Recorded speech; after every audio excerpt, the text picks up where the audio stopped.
aviation. I've done 9 pilots for networks. Yeah, I really have. And it doesn't HBO, matter. Everything, and I nothing. It doesn't matter. I was like, I did a ride along, and it was the #1 movie and all. And like, dude, no, but it's funny. They're like, dude, are you getting offers now? What? What do you mean offers? No, I stand in line like everyone else. Yeah. Well, that's the thing about it's the business is so nonlinear, and I get such a kick out of. I only make like $25,000 a weekend too when I go on the road, and that's like fucked up because Bobby, that seems like a lot of money. It's not, you know. But Bobby, it with seems taxes and stuff. That's still 15 grand, Bobby. With taxings and stuff, and I have like I buy jeans. These are like those look really expensive. These are $400 jeans. Those look they look like they're made of feathers. They're made out of human feathers. Yes. That's so expensive. There's an island where there's human beings with feathers. I know. They fly. Yeah, they're called angels. Yeah. You kill angels. Yeah, I do. I kill the angels. You trap them in nets and shave their wings When do off. we start though? We're starting now. Is there an intro or something? This is Bryan Callen. This is Bryan Callen show, and my guest is Bobby the Kid Lee. They call me the Kid. They call me the Kid too sometimes. No. Yeah, they do. All right, this was a good podcast. Thanks for listening, guys, and we'll see you later. Bye. Now you have a mustache. Yes. The reason why though is because it's a stereotypical thing where people go like, "Hey, how old are you? 16?" Like you know, like I'll go do like. Get cigarettes, you know, and they'll go ID, and I'll go, well, I'm fucking 93 years old. Yeah, I know. Which I am, and I was in the original Karate Kid movies. I don't know if you remember. Know that? Yes. I didn't. Wax You're on. very flexible. Thank you so much. Yeah. I played that janitor, remember, with the bonsai stuff? Yeah, I told you in my text I'd like to slap you with a flat hand about the face and torso, just as part of my amazing. As part of my podcast. Please don't. What are you afraid of? I'm afraid of a lot of things. Here's the things Do I you want find yourself waking up like afraid? I'm afraid I'm never going to make it in show business. Oh my God! Well, you know. That's my biggest fear. But you already kind of have made. No, I haven't. You know what making it is? Yeah. Not what I'm doing now. Making it is what I'm doing now is not making it. What is making it? Making it to me is like, okay, I can just lay down and go, oh, I don't have to work for 10 years. I will work and I want to work. Yeah. But for me, it's like I still have to, you know what I mean, work. Well, but what do you mean by work? Well, like, you know, I have to get on a plane. You have to worry. I have to get on a plane. Yeah. Right? Fly coach. I have to go. I have to have a club owner go, you know, numbers aren't that great. Yeah. So you're going to really have to, like, sell it during press. And then you show up to a club for the first time, and there's, like, 150 people there. Now you want to die. Comped. Part of you wants to die. Die. It's like a spiritual rape. Yeah, it is. It's like the Lord Jesus. I take it me. very serious. I take it very personally when I cry. when there aren't a lot of people. Oh yeah. In my in the seats on a Thursday and then on a Sunday. Yeah. And like Friday and Saturday usually, you know. It's okay. But man, I literally I'm like I can't believe this is where I am in my life. But that's kind of how I think when you're a road musician, a road magician, a road comic, a road whatever. Yeah. I just think, like Dove asked me the other day, he goes, you know how lucky we are? I said, why? He goes, well, we sell tickets. You know how many great musicians are playing for 8 people in a coffee shop? He's right. Yeah, I guess, yeah. It doesn't help us, though. But you show up, right, and they go, well, Tito Venezuela was here last week, and you've never heard of, and he sold out every show. Yeah, I know. You're like, who the hell is Tito Venezuela? Well, dude. And you Google it, right? Yeah. And it's some Mexicans. Well, but are you saying they shouldn't be allowed in No, the I'm kidding. business? I don't know. There's no Tito Venezuela. I just made it up. I have all his albums, I know, actually, me too. I have to be honest. Yeah, yeah. But what I'm saying His is best that, album is Los Pantalones. Los It's like Pantalones. grace. But there are road acts that make literally $10 million a year that you've never heard of. Oh, I know. Hamburger. All those guys, they make a fortune. There's a guy named Shucky Ducky. You heard of Shucky Ducky? I'm not even heard of him. I have a timeshare with him. No, there's a guy named Shucky Ducky. Did you know that? No, but I'm depressed now. Yeah, there's a black guy and he's named making Shucky more Ducky. money than me. He sells out, and the thing is this. His whole hook line is, in between every joke, he goes, Shucky Ducky quack quack, and the audience says it while he's saying it. And they all go, Shucky Ducky quack quack, and they all laugh. What? And I want to stick a fucking shotgun to my mouth. Well, I'm going to do that now, just off the story. I know. Shucky Ducky quack quack. You should do that. It's great, isn't it? And now, Bobby Shucky Ducky Quack Quack Lee. There's another guy named Chinaman. Did you know that? Jesus Christ. No. In Texas, there's a guy named, his real name is Mark Burton. He's half Asian. And he goes up as Chinaman. Well, there's a comic named Bryan Callen, for real. Yeah. And he's actually not bad. He's pretty funny. He's okay. Yeah. He's all right. I saw a little thing of it. It looked Yeah, it's like, all right. I saw him on YouTube. Okay. Yeah. Look kind of physical. Yeah. Yeah. Who are your favorite comics? No, don't do that. Besides me. Let's just start from the beginning. How we met, whatever. You know, can we just start from the beginning? What else are you afraid of? Well, I'm afraid of dying alone. You are? Yeah, I got a girlfriend now, and it's like she's wonderful. You know, she really is. You know, she's got a vagina and everything, man. Oh, that's good. Yeah. And it works even. It does work. It does? Yeah. Like, you know how, like, it's dry and then not? It does the not thing. And you throw it in there. Well, I don't throw it in, I slide it in. You slide it in. Yeah, like, you know. Yeah. Like ninja style. Yeah. Sneaky. Oh, sneaky. When she's asleep. Oh. Yeah, well, she's knocked out. Oh. Yeah. Oh. You know. Is that the noise you make? Oh. No. But it's like, I don't want to die alone. I want to have a family. Like, you have kids, right? Yeah. How many? 2. Yeah, I don't have none. Well, I don't have any. But here's the thing. No, but yeah, that's always hard, though. Don't you feel alone anyway as a comic? I mean, I don't know. Well, I'm asking you because you have a wife and... Yeah. No, you don't want to talk about that? No, I don't want to talk about You it. have a wife and 2 children. Yeah. I've been to your house. Yeah. And do you still feel lonely? Insofar as I think it's when you live with somebody doesn't mean that they necessarily understand you. And I don't know that anybody who's not a comic can really... and I don't mean to be like, well, you know, I'm so difficult to understand. I just mean that I think what drives a comic and what makes us do what we do is probably not as conventional as what drives people to do other things, right? Yeah. And a lot of what maybe drives us isn't so pretty. I'm not very proud of myself in general, honestly. Yeah. And I don't know that I don't know that that's a bad thing for a comic. Yeah. Do you know what I'm saying? For the record, though, can I just say something? Yeah. That you're probably one of the most beloved guys in the business, really. Like, I've never heard a guy say, that guy, Bryan Callen.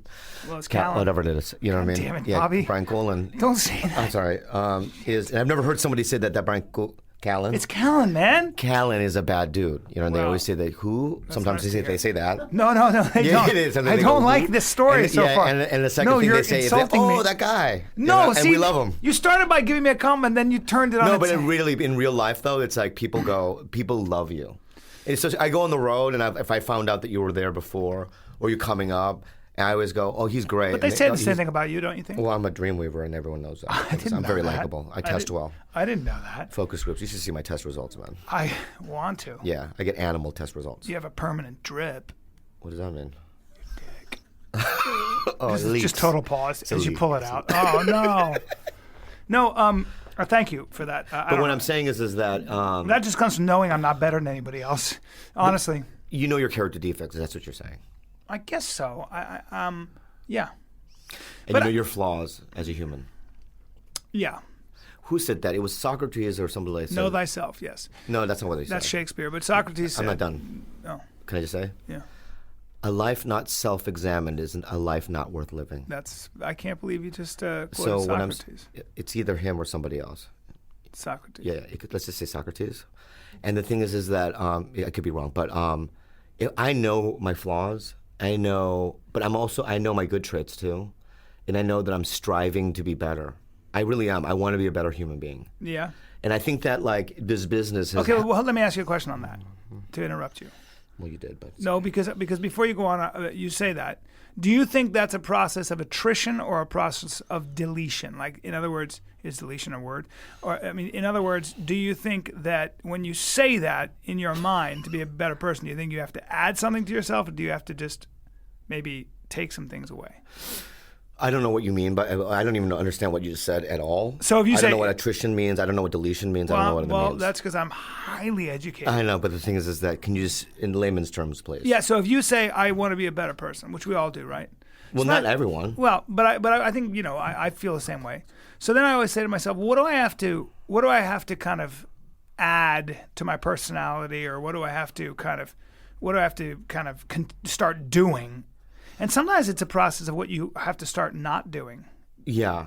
Well, it's a choice, right? You have to make certain choices to grow. Yeah. You know? And it's like there are certain things that I do that are obvious character defects, and I try not to. Like, for instance, when my ego gets slashed. Like, if I'm at like one time I was in Parlor, the Parlor Live in Bellevue, Washington, right? I had done a show on a Thursday. And then Friday, first show I did, and I sold out every show. This is one of the only markets where I just can go in and just sell out. Mm-hmm. And after the first show Friday, I went to my hotel room. I took a nap between shows. When I came back to the club, the American Indian doorman, as I walked in the club, he grabbed my arm. He goes, "Hey, buddy, we're sold out." Mm. And I go, And like now, my name's on the billboard. There's like headshots and like flat screen TVs with my reel. I mean, it's like, I mean, I'm the reason why people are there. Yeah. He grabs my arm, and a normal person would say, hey, I'm the headliner. That's not what I do. I continue to walk in because I want to see what he does physically to me. Yeah. Right?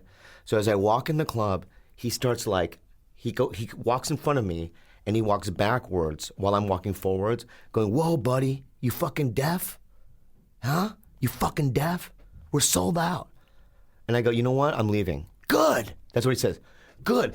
I leave the club, right? And it's like an indoor mall kind of, right? I've been there many times. Yeah, so I'm on the other side of the thing, not going down the escalators or whatever, and I yell as loud as I can, tell Ruben there's no show. And he goes, what do you mean? I go, I'm the headliner, right? And then he starts screaming at me. He goes, why didn't you fucking tell me? And I go, look around. My name, you know what I mean? I snap. You freak. I freak out. Yeah. Right? So then I go and do my show, kill, and then and as I leave, this hotel, the mall security, Ruben, some other dudes in suits are in the green room. They're basically on their hands and knees apologizing. And they go, we fired him, right? And I go, well, no, don't fire him. Yeah, now you feel bad. Now I feel bad. So I got him his job back. Good man. Right, for the next night, right? And but that whole situation could have been just resolved with a simple, I'm the headliner. That's right. But I went through that whole thing just to prove a point and just to get into that situation, to show I'm the man and don't fuck with me. Right. And that's what I'm saying. It's like, I don't want to be that guy. I've done so many things like that, dude. It's like I've done things way worse than that. Well, you're such a good guy, but I know what you mean. That's probably just you, the wounded dude who had to eat shit when you were younger at one point in your life. That's what it is. Yeah. I was always fat, little, unfuckable, literally unfuckable, right? No friends through my whole life. Oh, you didn't have friends? I had a couple, you know what I mean? But it's like, I was a drug addict. Oh, okay. I got sober when I was 17. Oh. You know what I mean? So it's like, I did meth and acid and all that kind of shit in high school and stuff. And you came from a traditional Korean family or? Gook. I like to say gook. Thank you. No. Thank you. That would be, thank you. Is it gook family? No, they're Korean, yeah. And you just make me do it, otherwise you leave. I'm leaving. Yeah, but were they strict? I mean, Koreans tend to be very, very sort of a martial, tough people. My father was maniacal. They're no joke. Koreans are no my dad was not joke. No joke. I was petrified.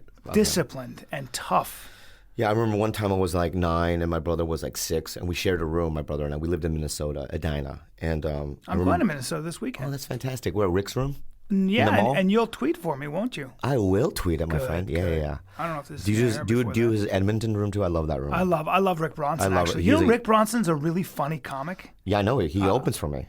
I didn't know that. Yeah, he MCs for me. Wow. I love it. Yeah. And I love his kids. His kids are the best. I never met him, but I like Rick. Anyway, Rick is one of the good guys. Well, I love that guy. I'm closer then.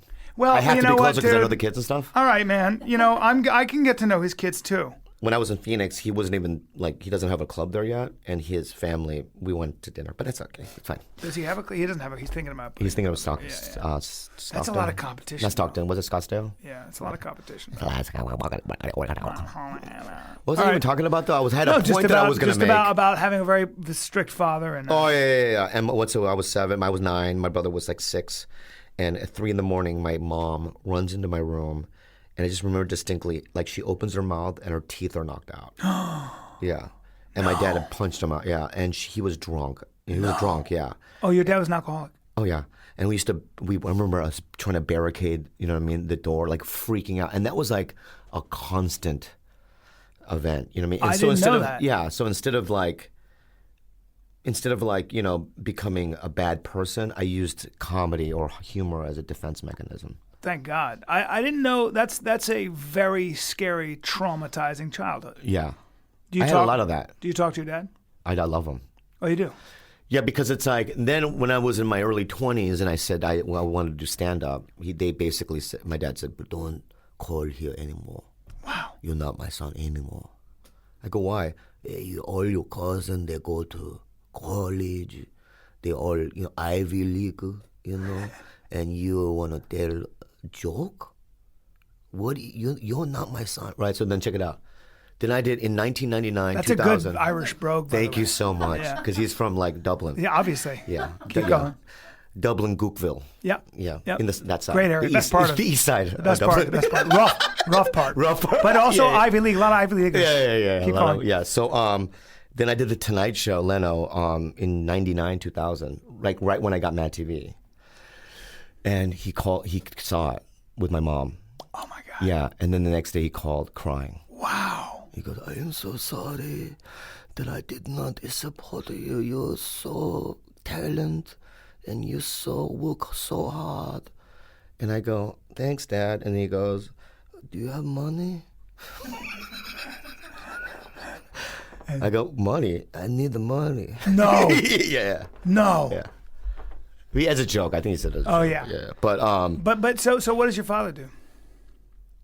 well, he owned a chain of clothing stores called Fashion Gal, and they were like Lane Bryant's for fat ethnic people. Really? Yeah. And it was like Samoans and stuff. And my uncle and my dad owned like 75 stores at one point. Damn. They were killing it in the 80s. So they had money. Yeah, so my dad was like a functioning drunk. He would work his ass off. And so that's when There's no such thing. I don't think that a lazy Korean is born. I don't think, like, they work so fucking hard. The most influential person in my life is Korean. What's his name? My Taekwondo teacher. Yeah, well, Duck it's not a Kang real, Choi. that's not a real thing, but Yeah, Taekwondo it is. doesn't work. Well, it does if you're never him. seen it. I've never seen UFC Dude, or Pride, and somebody says he's a black belt in Taekwondo, and then me going, oh, he's gonna win. Yeah, but if you take some of his students and you put them in a stand-up fight, good Sure. luck. He was kind of a genius. Okay, good. But that's a whole other story. The point is, He's a you need pussy. more than just Taekwondo. You need more than just Taekwondo and UFC. That's for sure. Yeah. And I What's fought, his name? and What's I his fought name in again? UFC. I'm not telling you now. Say it again. I'm not, because you'll make fun of it. And I'm afraid. No, what's his name? And Seriously, I I'm wanna afraid know- of him. No, I'm gonna Google him. What's his name? I won't let you. All right. It's not on Google. All right. He's secret.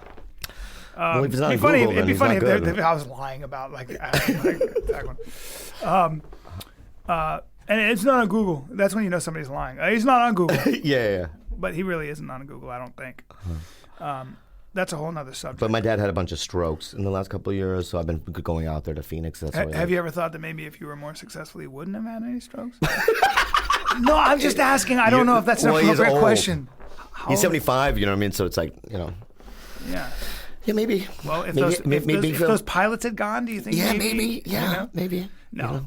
You fucking son. But you love him and you kind of reconciled. Oh, I love him to death, and I, I've been sending them money for the last decade. Really? Yeah. So it's like So he lost his money. they did the stores went bankrupt, and he ended up having like one store in Phoenix, and then I made them close that thing. Man, it was like eating up money. You grew up in Phoenix? No, San Diego. I grew up my whole life in San Diego generally. Yeah. Like elementary school, middle school. When I was a kid, I lived in Minnesota, but mostly in San Diego. I was born in San Diego. I'm going to say this about you. Yeah. And I don't, there's no bullshit. I actually think that you're one of the funniest comics I've ever seen in my life. God. I'm not kidding. I mean, I what you do to rooms, and I think you don't write that much though. I right? don't. Yeah, I'm mad at you for that, and we're going to talk Why? about that because you're prodigiously talented. Yeah. And you should be on your third, fourth hour. Yeah. And I'm pissed that you're not, because you're that good.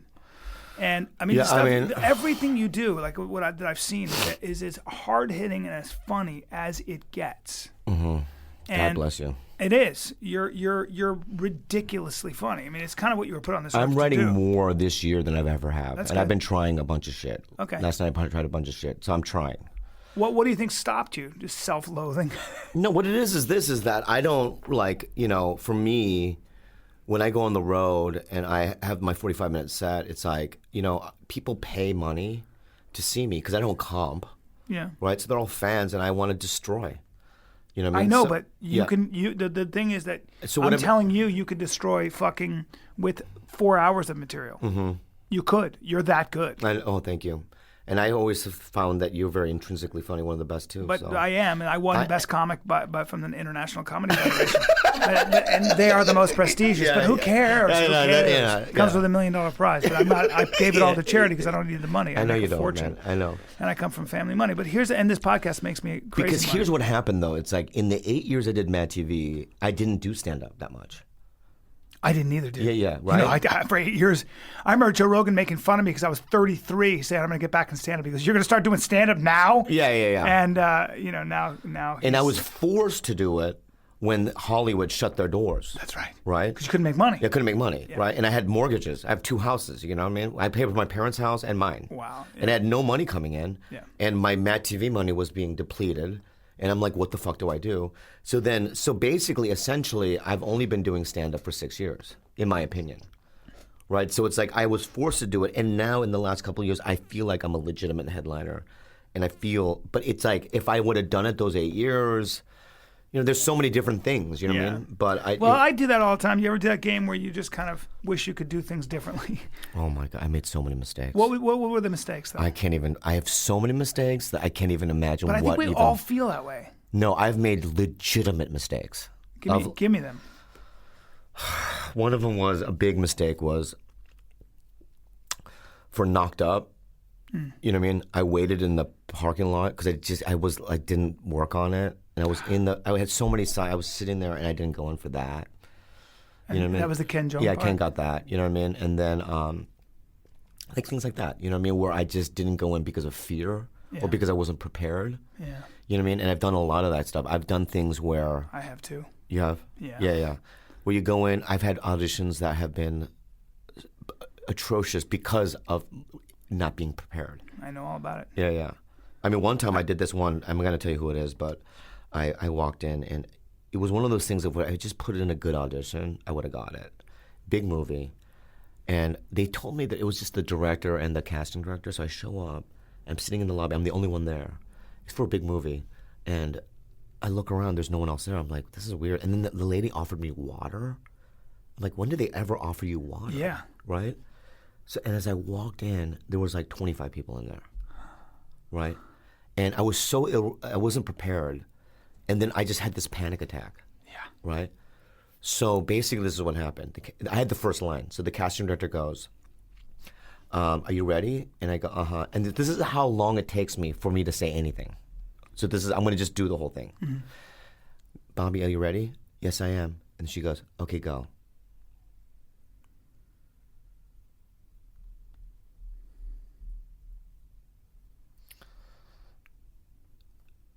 Bye. And I left the room. I said bye effeminately, and I left the room. I got in my car, and my agents at CAA called me. I was repped by big guys at that time. And they go, we can't, so they not demoted me, but they kind of gave you to their other younger agents, you know what I mean? Because I just dropped the ball. Like I got in so much trouble, you know what I mean? And it's such a fuck up on the most epic, I know, that's that paralysis that kicks in, that weird, like sometimes I find myself with these really big auditions, I can't work on them. I talked to Dove about that. Yeah. So what I do now, I'm a big believer in because I hate it. Like because in truth, I'm a lazy piece of shit. Me at too. the end of the day. Yeah, me too. I only work out because I'm insecure. Everything I do is because I just want to be somebody I'm not. Right. So thank God I have that. Yeah. You know? But like I'll have this audition and I'll be like, and I go, oh man, I got to go in there and really compete. And by the way, I've got to now sit in a trailer in somewhere and work. You have to wake up really early when you do a movie. Yeah. And I'm so lazy. Yeah, me too. Like I love stand-up because it's 2 hours and then I can accept compliments and write my own stuff and do all. And so what I do now is I literally have to make an appointment with somebody I'm paying to help me work on it. Like I have to spend at least $100 with a coach. That's what I do. Because otherwise I won't do it. I won't do it either. I'll run it 3 times and go, here goes nothing. It's such an unnatural thing, too, because you're in a lobby filled with, for me, you're lucky because you probably get, white guy or whatever, right? Auditions, right? I don't get that. I get other. Yeah. Right? So they go, we just want to see, right? So I'm in a lobby with, a 300-pound Samoan, a 9-foot Nigerian, and a 3-foot, dwarf. Yeah. Albino dwarf. That sounds like my entourage. Yeah, that is your entourage. Yeah. And because this is like, we don't know what. You know what I mean? So basically, I'm a freak. Yeah. Right? And I sit there and I look around, and these are people that I just got off the boat, or I don't know who they are. And I just know all the things I've done in my career. And I just get psychologically fucked where I get angry, where I sit there and I go, how the fuck am I in here with these people? Yeah. I don't think I'm better than anybody or whatnot, you know, but it's like... But isn't it like being in Kansas at a Best Western in the middle of a snowstorm? Yeah, I've done that where too. Where your show is canceled and you're like 40 and you're like, the fuck is going on with me? Yeah. How the fuck did this happen? Yeah, like last year I had the best time. I had the best career. Yeah. Last year I had booked The Dictator a year and a half ago, Dictator, Harold and Kumar 3, and Animal Practice, the NBC show. I booked all that shit in 1 month. Wow. And I was like, I'm back. Mm-hmm. In my head, I'm like, I am fucking back. Yeah. Those 3 things came and left, right? And then nothing for a year. But you know what, man? I'm telling you, think about this for a second. Every actor goes through this, including really successful ones. I mean, when was the last time? I don't know. Let's go with Matthew Modine, Adrian Brody, Richard Dreyfuss. I can go down a list of people who take long stretches involuntarily. I don't know exactly what's going on with those guys, but if you want to start going through lists of actors who used to be on top and now are auditioning with me. Yeah. Man, oh man. You want to go through the 80s? Let's go through every actor you can think of. Let's go through every actor you can think of. That whole Brat Pack. You want to go through it? Yeah. It never ends. Yeah. How about most of the Friends actors? Yeah. So everybody it's just the way this business is. You know, my friend's a big director, and she said, you know, I don't understand how women do it. You say, if somebody wants to be an actress and she's a young girl, I'm going to say, good. If you enjoy being humiliated, if you enjoy being at the top of the world 1 year and then being humiliated for 10 years because nobody wants you because you've got a dent here or a wrinkle here or whatever it is, then do it. But it really is weird. I'm glad you said that. There's no second place. I was going to kill myself tonight. Oh, yeah. I'm so glad you just saved my life. That's what this podcast you just is, the saved my life. anti-suicide podcast. Yeah. But, you're absolutely correct. You know what? You're right. And you know what? We're lucky because I get to do. I'm in Irvine this weekend. You know what I mean? Yeah. And I'm going to do okay. You know, and I'm booked for the next year as a stand-up. And so I'm very blessed. Yeah. And can I have? If you do, I don't want you to commit suicide, but can I have your side? If I do kill, how about this? I'll make a little will saying that if I kill myself, then Bryan gets all my dates. Isn't it weird that how when somebody dies, like my dear friend Sam Brown died of pancreatic cancer. He was so funny. Yeah. And I said to him, I wrote a letter to him. I go, dude, you're on his deathbad. I go, you're dying. Maybe I could have your material. And I do some of his jokes now. Yeah. Like just as like an homage to him. Yeah. Do you say it on stage or no? I do. I'm going to do it on my special. I'm going to steal some jokes so his sons, so I can say to his sons, see that joke right there? That's your dad's. Oh, that's cool. Yeah. And I'll always do that. But he was brilliant. I mean, he had crazy good, amazing stuff. Amazing. Yeah. And there's a lot of guys like that died. Yeah. Freddie Soto. Yeah. The best. Really? Oh yeah. I didn't know Mitch Mulaney. Yeah, he was a great guy. He died of diabetes or something. What the fuck happened? Yeah. Well, there's something in the air. But yeah. Other stuff. Okay. There's a lot of guys. I like that guy. Yeah, Mitch was a great guy. He was so funny. Yeah. Freddie Soto was the best comic in the country, I thought. Really? Yeah, he was so good. How did Freddie die? He just died in his sleep. Oh. Mm-hmm. You sound like you killed him. Like you just went. No, because Freddie and I had differences, and we didn't like each other, and then a couple months before he died, we did the Maui Film Festival. We co-headlined, and it had been like years since we talked, and he was there with his beautiful wife and his daughter and stuff. I was with my brother, and we had some talks and stuff. So it was just like, I don't know, man, history and things. It's like, I don't know. You don't want me to cry. You don't want me to cry. I'm gonna cry. You're a much better. I wish that you were as big a fan of you as I am of you and other people are. Of you. Oh God, you're bless a great you. person. You're so see you later, okay? funny. Yeah, I'm not going to air this podcast because you've embarrassed me. But yeah. But I just wanted to say farewell to you. And, let me see. If I died, would you come to my wake? Yeah. No, be real though. Well, you're not Irish, so it wouldn't be a wake. Oh, whatever. Like if they had a memorial at the Comedy Store in the main room, would you show up? Yeah. Let me ask you this then. Yeah. What if it was on a Saturday and you had a road date? I can't do that. I can't let my people wait for me. Yeah, but dude, if it was on a Tuesday and I was in Hollywood anyway, I swear I would come by. Yeah. Okay, how about this? It's on a Tuesday. Yeah. And you had an audition. a big audition with Spielberg, but it was like you had to go either one of the I other. would come. You know why? Why? Because I wouldn't. Because for me to stay home would mean I would just be staying home and worrying about the audition, and your death would really give me fuel for my audition. Because I'd walk in and I'd go, What? Bye, and I'd walk out. Yeah. And I'd look up at you and I'd point to the sky. I go, that was for you, Bobby. Yeah, and then I'd turn around and go, sorry guys, just kidding. Yeah. No. Let me ask you this: would you? Because we're not besties, you know what I mean? So would you shed a tear or no? Yeah. You no, would? I wouldn't cry over you. I would be really bummed though. Okay, good. I Ask me about you. Bobby, If you had to wake on a Saturday and I had to do like the Comedy Works or like a club date, I would cancel that. you would? So go fuck yourself. Jesus, Yeah, Bobby. I would cancel that. Number one. Number two, I would definitely 100% cry at your funeral. Really? Yeah. Number two. And number three, right? It would alter my life in a very bad way. So go fuck yourself. But wait, Colin, hold on. Bryan But Callen. that's also because I'm number one, and also because, you know, What is number one? but also, what does that even mean? If I died, you know, BB? if I died, I not to be a dick, but I believe there would probably be a lunar eclipse. Because I'm God's favorite. I know, yeah. Do you know what I mean? Yeah. So I think the world would cry. I know the world would cry. Yeah, you would definitely feel an The emptiness. truth is, and the humbling thing about life is, if I died, if you died, the world goes right the fuck on. It does. Yeah, no one gives a fuck. Your mom gives a fuck and some friends, but it doesn't matter. Yeah. And it people go, even close friends, people you know, go, fuck, what the fuck, man? Jesus Christ, that's so sad. How? Really? Fuck, man. Oh, that's such a bummer. Can you pass the salt? But so, and then they keep talking. Yeah. I mean, you know, that's, and part of what drives me, I swear to God, in my life, and what keeps me awake at night at 47 is, I haven't really made a big impact. Yeah, you have. And I thought I was going to. You have. Okay. I haven't. My thing is this is that if like, how long will my name stay up at the Laugh Factory billboard? Oh my God. You know what I mean? You know how whenever somebody dies, it says, make God laugh? Yeah. First of all, mine would say, make God raff. Right. Make God raff. And it'll probably stay up there for like 3 days, I think. Longer. You think so? A week?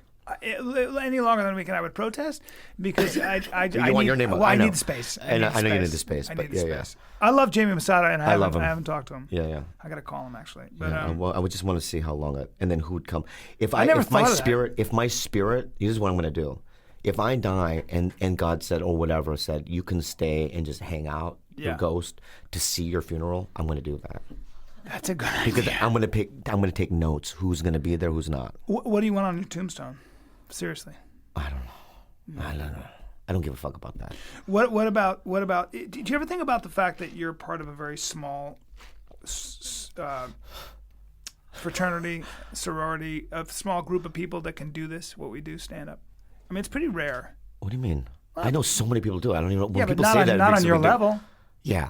On your level, you know so many people who can name headline. I can name and you do, 100 dudes right now that can headline. Just off the top of my head. You're out of your mind. Oh yeah. Yeah. Okay. 100. Yeah. 100 really good comics. Yeah. That's it. I can name you 4,000, 5,000 that can do stand up. Where do you have a scroll? You just No, but pull in out my a head, scroll. I've analyzed it. You know. I think it's very rare to be able to do an hour anywhere, anytime, and make strangers laugh hard. It And is I think a there, skill. and I think there are probably at the most 50 who can do that. To me, stand up isn't a talent. I know that's a weird thing to say, but to me, it's about trial and error. That's a good point. Right. So it's bag like of tricks. I feel like I can take somebody who works at like Boeing or Enterprise Rental or Home Depot or whoever it might be, who makes everyone laugh at work, and sit down and put them in a boot camp and get them to be funny. Who makes you laugh that's working today? Give me your 5 favorite comics. It's really hard to. It's really you don't hard like to say. that question? No, it's just hard to say because it's like at every given moment, someone could make me laugh. Like A better question is this: do you have any heroes? no, I don't. You know You don't what? have I don't. any heroes? No, I don't. Because there's a lot of hero worship in comedy, and it's like there are people that get love that don't deserve it, and there are people that don't get love that deserve it. There's a lot of comics that like should be at a different level. I agree. You know what I mean? And because of circumstances, or because they don't look good on camera, or they don't make little girls' pussies moist. You know what I mean? That don't get what they deserve. Little girls' pussies moist. I mean, that's an outrageous. That's on my tombstone. Make little girls' pussies moist. Women. Yeah. But people go, Bill Burr. Yeah, I love Bill. Yeah, Bill. He's hilarious. I watch him every time, Yeah, he's fantastic, yeah. But then there's a guy named, there's an older guy named Carl LeBeau. You know Carl? I don't. Carl LeBeau was the guy that held Sam Kinnis's body when he died on that freeway. Carl LeBeau was one of his best friends. And Carl is 60. He's one of the best physical comics I've ever seen. Wow. And he never got anything. And I mean, he should be. I remember one time, Carl, when he was living in L.A., I set up a showcase with him, with Gersh at the time. I brought everyone from Gersh out. I begged people, okay? Carl destroyed. We got him in the main room. He destroyed. And my agent turned to me and go, he's too old. And so it's like, That's this business, man. I know. So it's like that good dude is so funny, in my opinion. He's too old. He's too old. That's going to happen to us, I know. Isn't it? No, I don't think so. Unless we keep up with our social media. Because I think that if you listen, I bought a ticket to see The Warrior, the movie that you were in, and I would remember being there with my brother and a couple of people going, wow, Brian's really good in that movie. So, and there's a lot, you've already done, you were on Mad TV when you're the original cast member, you've done so many things, you've been in big comedy movies, so it's like, no, I don't think so. Yeah. You know what I mean? Because I think that you can act. You know how to act. You're a good actor. And I think a lot of comics don't know how to do that. Yeah.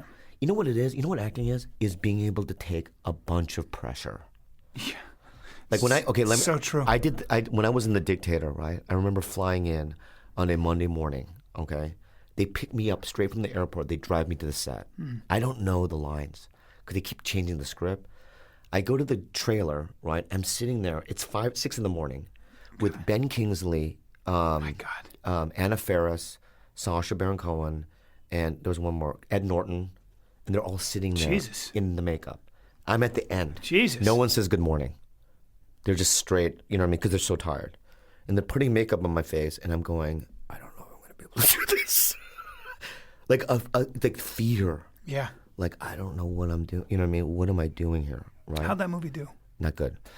But then they raced me to the set, right? And they gave me some sides. I'm memorizing the lines, and I'm doing my first scene with Ed Norton, right? And I don't know, you know what I mean? Larry comes out, you're gonna hit your mark here, you come out of here, this and that. Who was directing? Larry Charles. Okay. And you're thinking to yourself, you gotta make this happen. He's a cool guy, Larry Charles. I love him. Yeah. I love him. I auditioned for him recently. But it's like that, if you have to be able to handle that. Yeah. That's why acting is hard, is because of the pressure, I think. And I a lot of agree, comics can't do that. A lot of comics, Well, because also they can't do that because they haven't studied the craft of acting. It's very different. It is. It's very different. It's very different than when it's one thing to come with a character and to know your lines and to make an unconventional choice and to react off of somebody in front of you who's giving you their thing, especially when they're a legend like Ben Kingsley. My God. Yeah. But you know what's funny though? When I was in that, I mean, I didn't have a lot of. I had 2 scenes or whatever. But the thing is that one night, 2 nights in a row, we had all these all-night shoots, and I would watch him. I would literally sit in back of Yeah. Video Village, where all the people are, and that's where the monitors are for people that don't know. And I would watch him work, and it was just a real because I'm used to open micers in the Comedy Store. Yeah. You know what I mean? Yeah. So this is in my head, I'm this is never gonna happen again. Ben Kingsley's as good an actor as anybody. He's amazing, ever lived.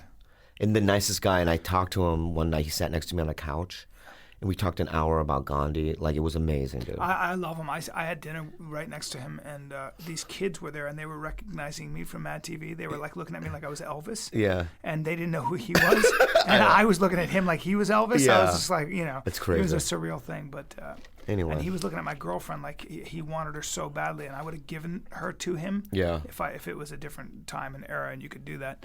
But and I think she was attracted to him, by the way. But I was like so impressed with him. I was like, you know what? Out of respect, I'd be like, honey, go take care of the man. Yeah. Well, he wouldn't accept it, I don't think. But well, I'd videotape it and then I know, but the thing is, that's disgusting. So. What, too much? Not a little too much. He has big hands. He does have a very well, are we gonna make it, dude, or what? I just got word that I am going to be in American Hustle 2. So that's amazing. Thanks, buddy. They wrote the script already. They wrote it. Yeah. It's in progress. Yeah. But I'm going to play the American. Oh, that's amazing. Yeah. Congratulations. Thank you. Yeah. I'm excited about it. Yeah. I'm excited about it. I'm in the new. I'm not going to be a movie star. And that's a fact. That's not. I got a better chance of being a senator at this point. That's not true. You know what, dude? It's I was fine. at a Walmart once, and I was looking at one of the bins, and I saw that little parody movie you did. There was like 8 of them in there. I don't want to talk about it. No, let's talk about the parody You mean movie. 8? You mean there was still some for sale? No, they were in like a bin, like with like the other movies, like With Goonies cassette- 9, with- like Goonies 9, and and car jumper cables and yeah. Cable Guy 5. Get everything you don't need right here. No, but what was that movie? I already gave you compliments about Warrior and all the other things. So I can we just just talk talked to about the this director, movie? who's a great guy. Yeah. It was called some parody on Sarah Marshall and all those, and Yeah, 40-year-old virgin who knocked Should I rent the it? 41-year-old version who knocked up Sarah Marshall and felt super bad about it. So it was a mix of all those. Yeah. And What was the deal like that? What would make you do that? complete boredom. I had nothing else to do. I think they paid me $4,000 or something. I don't even know if they paid me that much. Yeah. And for like 2 weeks work, 3 weeks work, and I had nothing else going on. And it was right after The Hangover, and I did it because I just didn't have a thing to do that summer. I did Kicking It Old School, same thing. I did But a I don't Jamie do- Kennedy movie with breakdancing, and I did it because there was nothing going on. I don't do that anymore. I don't do that stuff anymore. I say no to most things. Good, me too. But what about Jamie Kennedy? Where has he been? He's just doing his thing, you know? He always creates stuff. I love him. He really is. He's got such a great work ethic. He really does. Yeah. Yeah, and he doesn't let anyone bring him down, and he just kind of plugs forward. I don't know him, but I've always admired that about him. Yeah, I love him. He's a nice guy. Yeah. And, he's unique, because he could let it bring him down. Yeah. But he just, it's like one of those things is like he's a warrior, in my opinion. Paulie, too. Paulie, is one of those guys that, just won't die. He just keeps going and going. And you got to, you have to look at people like that and go, you know what? I want to do that, too. Yeah. I want to just keep going. There's no other choice. Well, I'm going. That's how I feel though. I'm a lifer. I'm never gonna. What am I gonna do? Not do stand up? I know. What are you talking about? I know.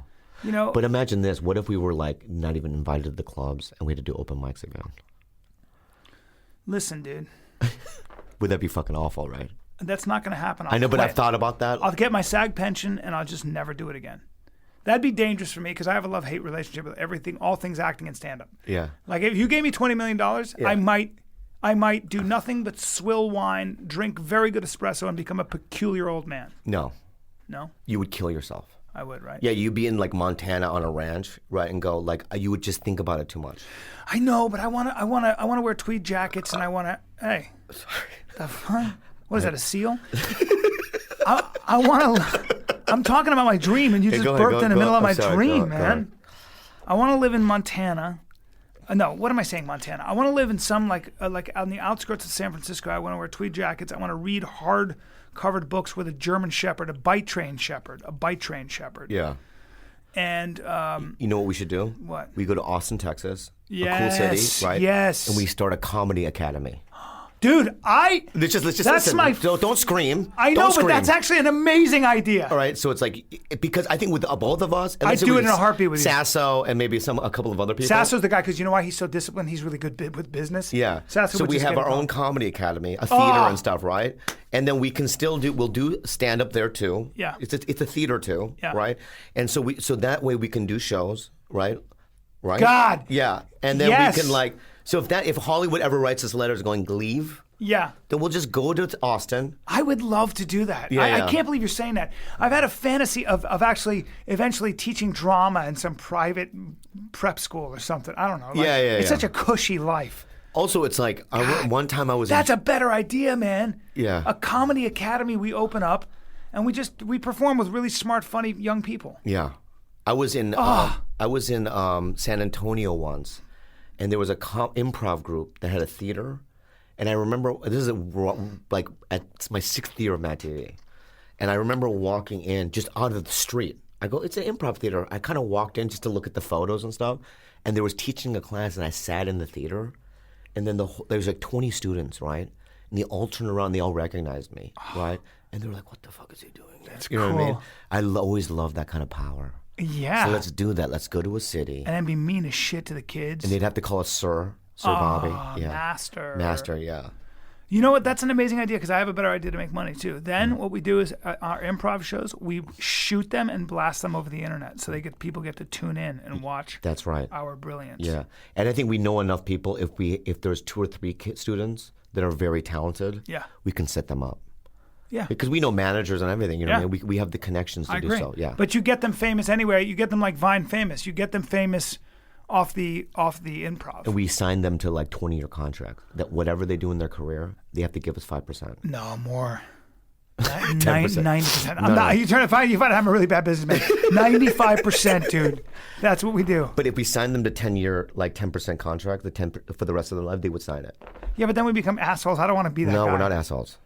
No, because the thing is if they make millions of dollars, what is 10%? They were going to work at fucking Home Depot their whole lives. Well, now Home Depot's a great company. Like, you know what though? Those kind of contracts make me squirm. I wouldn't do that to somebody. I don't want to own them. I only want to own. I would take like if we were making money we would get the door and then they would perform for free because that's the way it is. We need a percentage, dude. I will not do it without a percentage. Dude, we're already having our first business argument. No, we're not having an argument. It's just, the thing is that what if we have a fucking diamond in the rough, right? And a guy that's like super. Because you can't take 10% from 5%. Somebody. I said 5%. You can't take 5% from somebody who's for doing 5 years movies then. that you have nothing to do with. Let me tell you this, fucker. Hey, man. Listen to me. Yeah. Right now, fuckface. Yeah. Okay? Just listen to this. Yeah. When I got Mad TV, I didn't have an agent. Right. Okay? Yeah. Didn't have an agent. Yeah.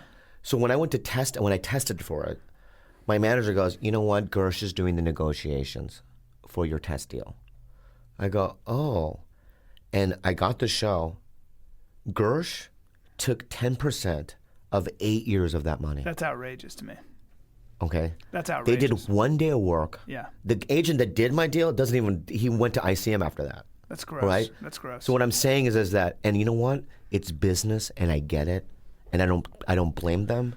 That's business. I just think you compromise your brand in some ways. If you're opening up a school like that, I mean, I understand what you're saying. Yeah. I just think now you're having like young people sign things before things happen for them. Sometimes no, we don't sign them in the beginning. I'm not doing that. I want to do this. How about this then? Why don't we do this? Yeah. Okay. We'll co-share the institute. Yeah. Right. And I'll make a deal with you. I go, if by chance we have a kid that is gonna make it, we think is gonna make it, we become their managers. That's a good idea. So if you set up showcases for the fucking kid, right, and you sit down and you have a game plan, we're gonna call this commercial agency, this theatrical agency, this PA. We're gonna make all this happen. Now you and I are managers, and that sucks. That sucks as a job. I don't want to do that, and neither do you. The whole point is to be in Austin, performing at an academy and just having a blast. All right, you know what? We're done. We're not doing it. Bobby, we're not fucking doing it. Why, dude? We're just trying to work it out. No, because you don't want to make any fucking money. Yes, and we're I not doing do. It. I'm leaving. Yeah, no, don't go. No, because it's like... Wait. No, don't end this podcast. Are you going to end this podcast like this? No, but what I'm saying is you're not a businessman. I am. Don't yell. You're not a businessman. You don't know what you're doing. You don't know what you're doing. At least I'm ethical, and you want to steal from these people. All right, I'll come back. Thanks. Damn it, I was so close, you guys. We almost like... I know, but it's like ridiculous. We almost had to end it. What time is it? It's a freebie. How long have we been doing this fucking podcast? It's 5:40. I got kids. Yeah, what are we at? 49 minutes. We do an hour. Whoa. Yeah, we do. This is my podcast. No, we do an hour. You can't just bully your way into We're my... doing 11 more minutes. About what? We're just going to do another 11 more minutes. Where would you... Okay, here's what we're going to do the 11 minutes on. Okay. I'm giving you 20 million American dollars. What are you going to do with it? And don't say, buy houses for my family. I can't stand that. Just tell me what you're going to do with it, where your life is going to be fulfilling and fun. That depends on the circumstances. So it can just, is it 20 million? Don't flex your muscles. That's disgusting. Well, I have a beautiful body. I know you have a great body. I boxed today. I don't suck. give Keep a going. fuck. Keep going. I don't give a fuck what you do. Sorry. Okay? Keep going. So, because you know I'm sober for almost 11 years. Yeah. So am I using or not? Dude, you're not using. In this $20 million scenario. You're not using. Okay, well then there goes that. Because I was going to make a fucking house made out of Vicodin. No. I can't do that. You can't do that. You can't do. I have to fart. Can I fart? Yes, Yeah. but in the mic. I'm going to try. Hold on. I'm sorry. Hold on. What the? That sounded like somebody hammered a nail into a piece of wood. I know. What do you have? What was that? That was like a. It was like a little ID. That was like a. A little bomb on Baghdad. That was so crazy. I know. Do you smell it though? No. You will. Watch. Ew. Do you smell it? Hey, man. Don't. Hey, you. Hey. Don't. Hey, you. I can catch hepatitis like that. No, you can't. Air hepatitis. You can get SARS. Hep 6. I have bird flu too. Ew, gross. Anyway, sorry, do you smell it? So you would, don't. so you're not using, so you can't build a house of Vicodin. Okay, so what I'm going to do with the the funniest 20 thing I've million ever heard, is by the way. What? It's the funniest thing I've ever heard. Okay, so $20 million, tax free. Yeah. All right, so they're just going to give me $20 million in a briefcase. Yep. Well, I mean, you want funny things? You're not or allowed to give it away either. I can't give it away. No. 20 million is easy. I can't buy a house. Nope. I cannot buy a house. What I would do is, can I buy companies? Yeah. Okay, I would buy probably a raw denim company. Why? Why? So you could lose money? Who the fuck is going to buy your raw denim? You don't know shit about raw denim.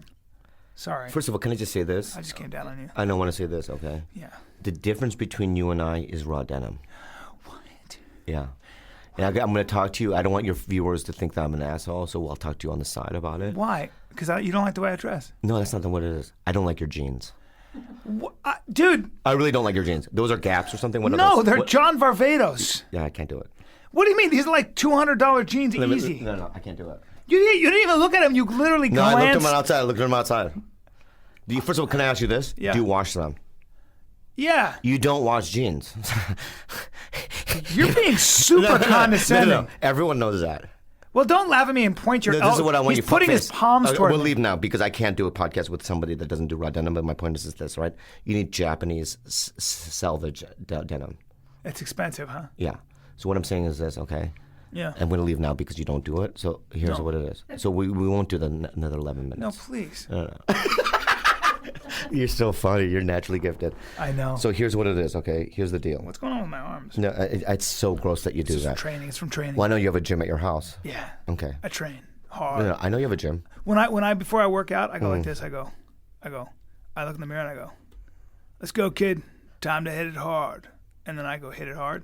And then when I'm done, I look at myself and I go, "Still got it. You still got it." And I salute. You salute. How do you salute? I just go, bam. It's an American World War II salute. I salute too when I work out. Well, you want to see mine? Yeah. I do this. Okay, dude, that's a Zeke Heil. That's I what know, the but Nazis I still do did. that. I know, but that's what I do. Yeah, but that's very offensive. I'm not in the military. It's even offensive to people of your ethnic persuasion. No, because the Japanese, right, were in like cahoots with the Germans. Yeah. But I know Thank I'm Korean. I know, you but get what I'm saying. No, I don't. Actually, that's a racist. That's a terrible thing to do. Can I tell you something fucked up? Yeah. Because what I found, I saw a documentary about like Nagasaki and Hiroshima. Yeah. And so, did you know that Japan occupied Korea for 50 Yes, I years, do. tortured the people? Yes, I do. But you know what they would do? They stole our rice. You don't want to be occupied by the Japanese or the Germans. No, Those you are don't. two cultures that are not. They've not been very friendly. But they stole all our rice. You don't steal Asian people's rice. I know. All right. I know. Okay. It's like stealing black They people's also make whatever. Koreans learn and speak But Japanese. if it's Asians stealing Other Asians' rice. is that like two minuses canceling each? No, it's not like that. No, because someone starves still in that scenario. Someone starves. So check this out. So they stole the Koreans' rice, right? Yeah. So what did Koreans do? If someone stole your rice, what would you do? I'd eat bread. Sorry. No, but if there was no bread. If someone stole my rice? Yeah, this is what the Koreans did. Yeah. They went to Japan to live there. Yeah. So they went, you know what? You steal a rice? Well, we're gonna follow the rice. Follow the rice. Not only that, can I give you more history on that? Yeah. Most of the Yakuza Yeah. were ethnically Korean.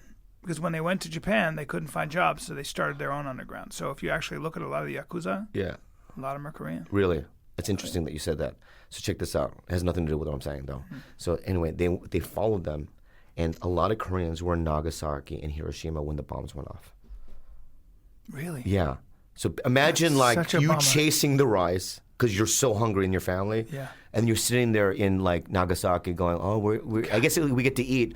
What the fuck is that Yeah. in the sky? You know, 100,000 people vaporized Yeah, I know. in a matter of seconds. I don't want to get graphic. Thanks for bringing in nuclear annihilation, the fascist Nazi salute. Yeah. I just want to close strong. It's not how I want to end my podcast. I want to close strong. It's important to study World War II, by the way. Why? Because in many ways, what the Japanese and the Germans did was some of the worst crimes committed in the history, or at least written history. Yeah. And much of what Germany did, much of what Adolf Hitler did, changed the course of history and destroyed old Europe. And the Japanese have not yet apologized, in my opinion, sufficiently to the Koreans or to the Chinese for what they did. You know, another thing that people know is that Emperor Hirohito he still got to stay in his job. Yeah, that's afterwards, right. which is well, like Hirohito was considered a deity. He was considered literally the guy who came from Amaterasu, who was the Shinto god, the guy who in the Shinto religion they considered the creator of the world, right? The sun god, I think. Forgive me for anybody who's a Japanese scholar. I may be wrong about that, but Hirohito was considered a deity. And when he told the country to surrender, the entire country, he got on the radio, they surrendered. Yeah. And part of the problem with Japanese culture back then, and for that matter, German culture, was that they were so fanatically devoted to authority.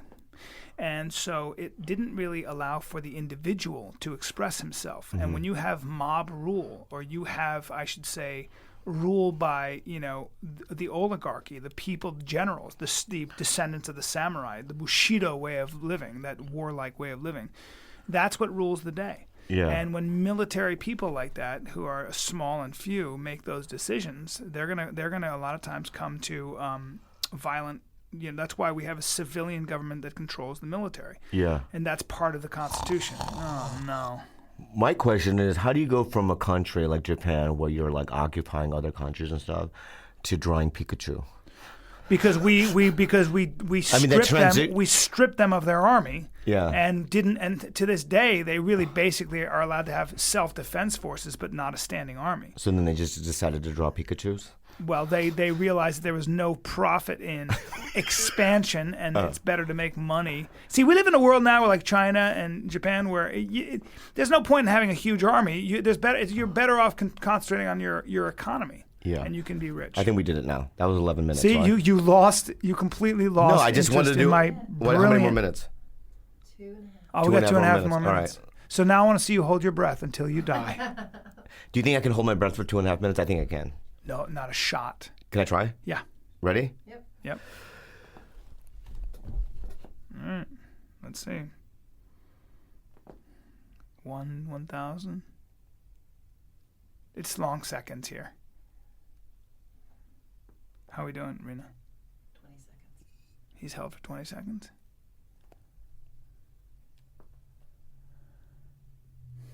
He won't last a minute. Definitely won't last a minute. He's already panicking. He's breathing out. He's exhaling. Oh, no, I heard you. I heard you breathing. You just. Out. Okay. What are we at? 1 minute. Not bad. Not a shot you'll last 30 seconds from now. Not a shot.